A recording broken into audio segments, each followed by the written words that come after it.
বাংলাদেশে ঋতু পরিবর্তনের সাথে সাথে বিভিন্ন ধরনের সংক্রামক বা কন্টাজিয়াস ডিজিজের প্রবণতাটা অনেক বেশি বেড়ে যাচ্ছে। একটু জানতে চাইবো যে কোন কোন ধরনের সংক্রামক ব্যাধিগুলো এই মুহূর্তে বাংলাদেশে সব থেকে বেশি হচ্ছে। বর্তমানে কতগুলো ভাইরাস ডিজিজ চলতেছে, এটা বিকজ অফ আমাদের ওয়েদার রিলেটেড জন্য।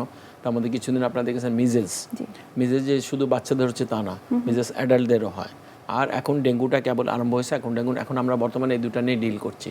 এখন এগুলো তো সাধারণ রোগীদের হইতেছে।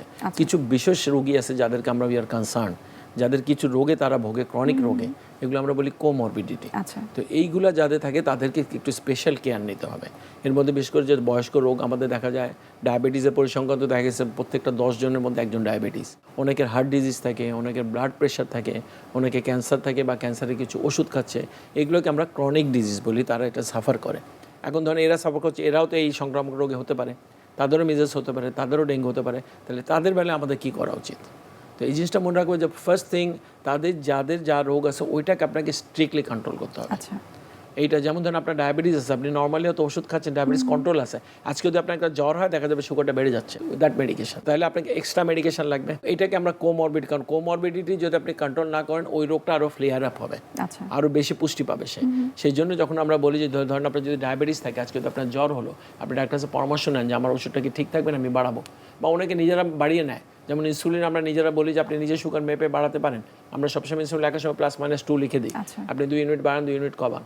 খাবার ট্যাবলেট যারা খায় তারাও বাড়িয়ে কমে খেতে পারে। তাহলে ডায়াবেটিস একটা রোগ যেটা প্রত্যেকটা রোগকে খোরাক যোগায়। সো আপনার ডায়াবেটিস স্ট্রিক্টলি কন্ট্রোল করতে হবে। নেক্সট, হাইপারটেনশন বা উচ্চ রক্তচাপ, এটাও আরেকটা, বিকজ ওই যে একটা রোগ হলো, এটা কিন্তু ডায়াবেটিসের মতন ওটাকে ফ্লেয়ার আপ করছে না, কিন্তু যেহেতু আপনার একটা হাম হইলো বা আপনার ডেঙ্গু হলো, আপনি একটা টেনশনে আছেন, আপনার অ্যাংজাইটি বেড়ে গেলো, এটাতে আপনার প্রেশারটা শুট করবে। তো দেখা গেলো আপনি সাধারণত সকালে একটা ওষুধ আপনার প্রেশার কন্ট্রোল আছে, কিন্তু আজকে একটা ডেঙ্গু জ্বর হয়েছে, আপনার প্রেশারটা কন্ট্রোল নাই।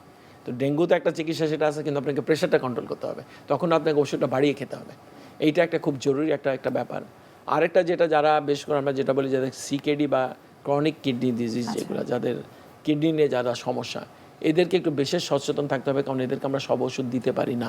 এইটা একটা, যার জন্য তাদেরকে ধরেন একটা সিকেডি পেশেন্ট, তার তো ডেঙ্গু হতে পারে, ডেঙ্গু হবে যে তা না। তো এইটা তাকে কিন্তু যখন ডাক্তারের শরণাপন্ন হবে, তারা কিন্তু বলতে হবে যে আমার এই রোগটা আছে, তাহলে ডাক্তার একটু সচেতন হয়ে নেবে তাদেরকে। তো এই যাদের ক্রনিক কিডনি ডিজিজ আছে তাদের একটু, কারণ তখন আমরা পেন কিলার বা জ্বর, আমরা অ্যান্টিপাইরেটিক, এটা তো আমরা এইভাবেই আমরা টেম্পারেচারটা কমাই, সেটা দিতে আমরা তখন একটু ডোজ ক্যালকুলেট করে একটু বুঝে দিতে হবে, কারণ তার কিডনির উপর একটা প্রেশার পড়তে হবে।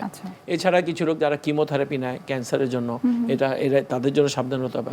আরেকটা শ্রেণী আছে প্রেগনেন্ট লেডি, এইটা একটা বিরাট একটা ফ্যাক্টর। এটা আমরা রোগী পাচ্ছি এখন, প্রেগনেন্ট লেডি, তার তো ডেঙ্গু হতেই পারে, তারও মিজেলস হয়েছে, এখানে তাকেও সাবধান হইতে হবে। প্রথম বললাম যে প্রোটেকশনগুলো যদি করতে পারলে তাহলে ভালো, কিন্তু ডেঙ্গু যদি হয়ে যায়, বলতে অনেক আর্লি প্রেগন্যান্সি অনেক সময় বোঝে না, যার জন্য আমাদের দেখবেন সবসময় পিরিয়ড হিস্ট্রি নেই, যে মিস পিরিয়ড হয়েছে কিনা। মিস পিরিয়ড হলে go for detection of the pregnancy. যদি প্রেগন্যান্সি থাকে তাহলে আমাদের কেয়ারফুল হতে হবে। আমরা সব ওষুধ আমরা দিতে পারি না প্রেগনেন্ট লেডিদের।